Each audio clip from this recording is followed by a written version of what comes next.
18. திருமால் தாங்கியுள்ள திருவுருவங்கள் எவை? Answer B. பரத்துவம், வியூகம், விபவம், அந்தர்யாமி, அர்ச்சை. 19. சைவ சித்தாந்த நூல்கள் 14இல் பொருந்தாத நூல் எது? Answer B. திருமந்திரம். 20. ஆன்மா என்பது மாறாதது, அளவிட முடியாதது, அழியாதது, சுத்தமானது.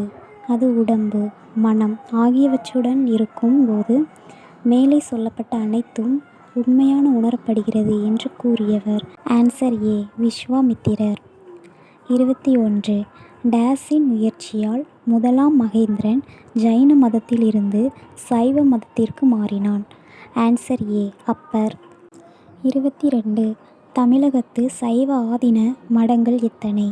Answer C. 18. 23. ஒருவர் கிடக்கலாம், இருவர் இருக்கலாம், மூவர் நிற்கலாம் என்று கூறியவர் டேஷ். Answer C. பொய்கையாழ்வார். 24. கீழே தரப்பட்டுள்ளவற்றுள் எவை சரியான பொருத்தம்? Answer D. 1, 2, 3, 4 சரியானவை.